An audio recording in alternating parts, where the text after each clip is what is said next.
Hello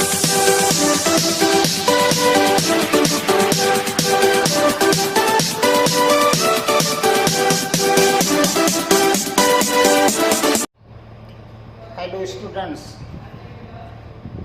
पिछले term तक हम लोगों ने पढ़ा था कोलाइडी विलयन बनाने की संघनन विधियाँ, और आज के टर्म में हम लोग पढ़ेंगे कोलाइडी विलयन बनाने की तीसरी विधि है, जिसको हम कहते हैं पेप्टीकरण विधि।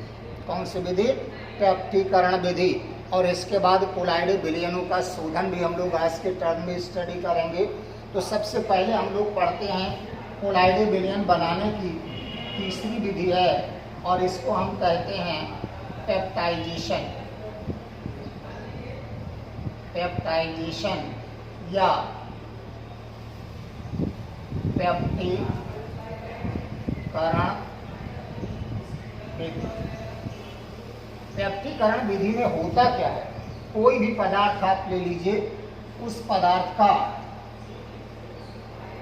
ताजा अवक्षेप होना चाहिए।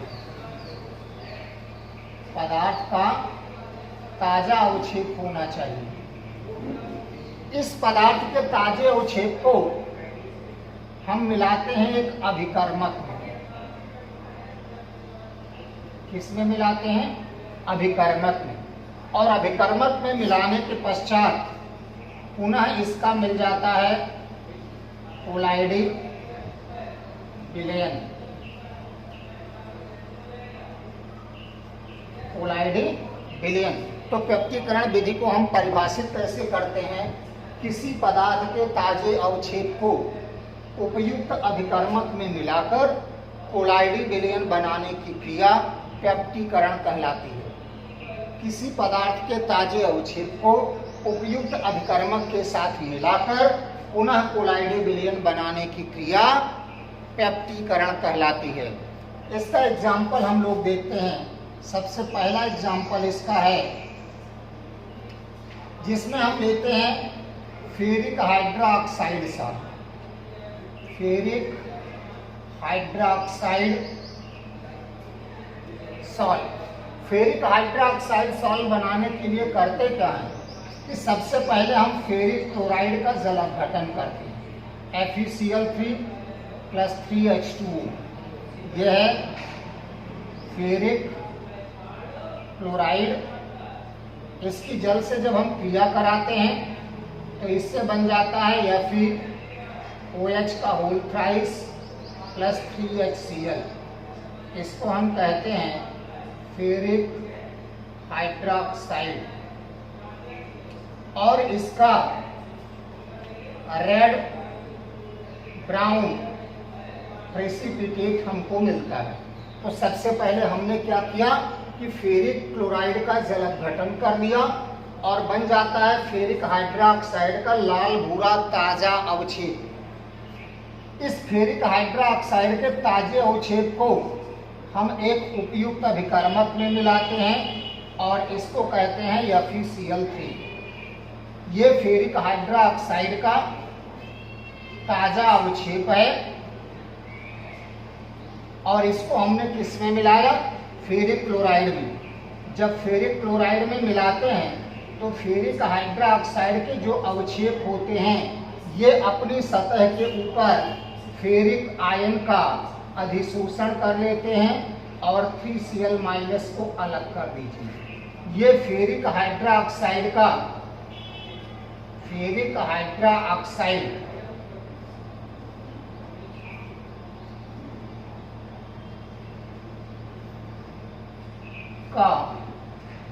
धनावेशित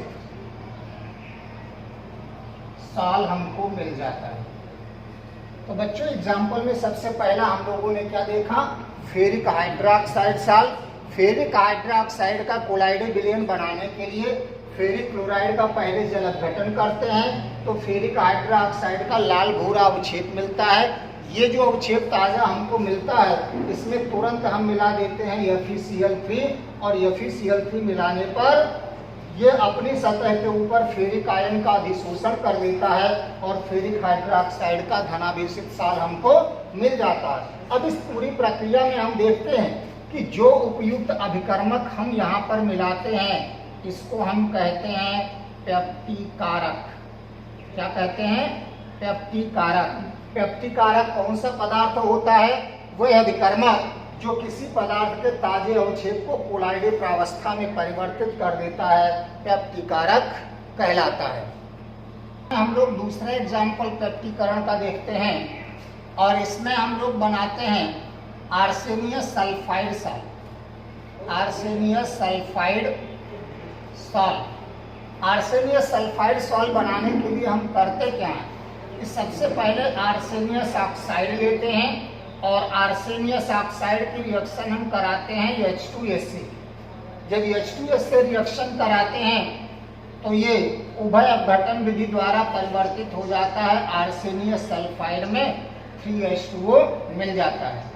ये आर्सेनियस सल्फाइड का जो ताजा अवक्षेप हमको मिलता है, प्रेसिपिटेट मिलता है, इसको हम फिर से H2S में प्रवाहित कर देते हैं।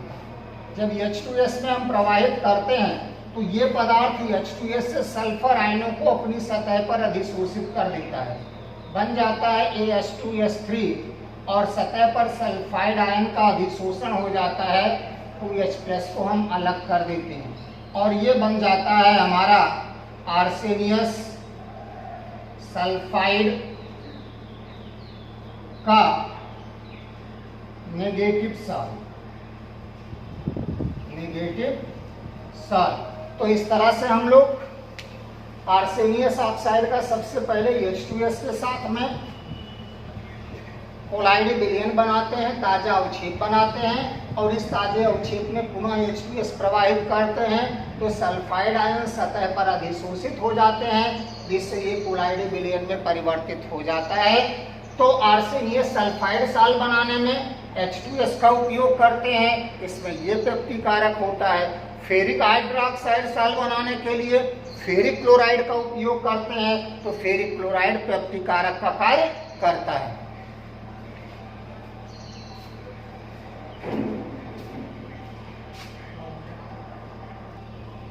अब इसके बाद में बच्चों हम लोग देखते हैं कोलाइड विलयन बनाने की सभी विधियों का अध्ययन हम लोगों ने कर दिया है। अब जो कोलाइड विलयन बना होता है इस विलयन में क्रिस्टलाभ की कुछ अशुद्धियां उपस्थित होती हैं, इसलिए बने हुए कोलाइड विलयन का शोधन करना आवश्यक होता है और कोलाइड विलयन का शोधन करने के लिए जो सबसे प्रमुख विधि हम उपयोग में लाते हैं उसको हम कहते हैं अपोहन या डायलिसिस।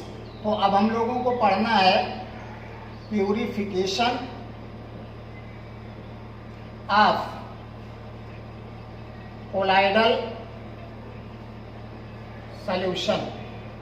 कोलाइड विलयन का शोधन और कोलाइड विलयन के शोधन में सबसे पहली विधि हम लोग पढ़ेंगे जिसको हम कहते हैं अपोहन या डायलिसिस। अब अपोहन या डायलिसिस ये आधारित है ग्राहम के सिद्धांत पर।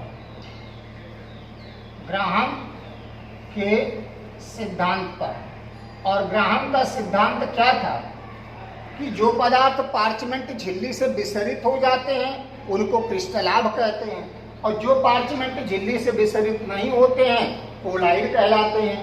तो इसके लिए हम जो उपकरण प्रयोग में लाते हैं उस उपकरण को हम कहते हैं डायलाइजर या अपोहक।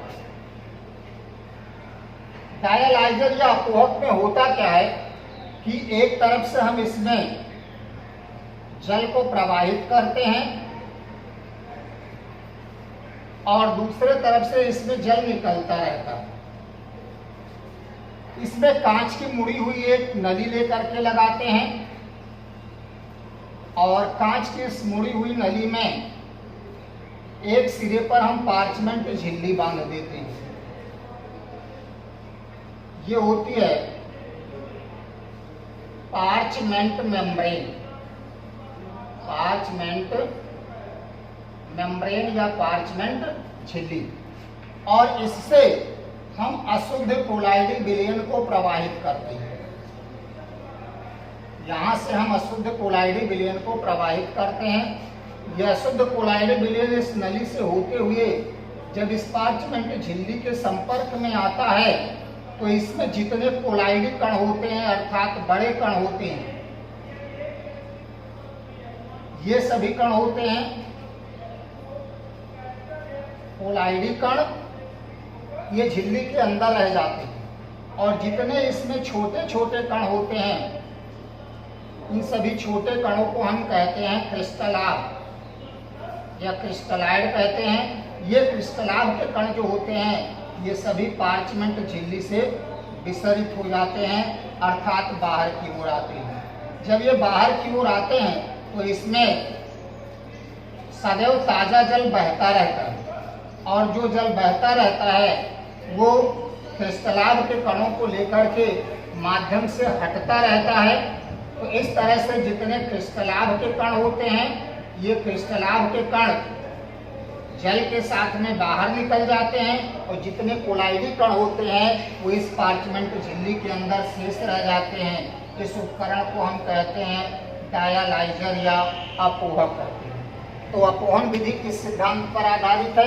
ग्राहम के सिद्धांत पर। और ग्राहम का सिद्धांत था कि क्रिस्टलाभ के कण पार्चमेंट झिल्ली से विसरित होते हैं, कोलाइडी कणों का विसरण पार्चमेंट झिल्ली से नहीं होता है। इसलिए एक कांच की समकोण पर मुड़ी हुई नली हमने लिया, इसमें एक सिरे पर पार्चमेंट झिल्ली बांध देते हैं, अशुद्ध कोलाइडी विलयन को जब प्रवाहित करते हैं तो जितने क्रिस्टलाभ की अशुद्धियां होती हैं वो जल के साथ में बह जाती हैं, और शुद्ध कोलाइडी विलयन इस पार्चमेंट झिल्ली के अंदर शेष रह जाता है।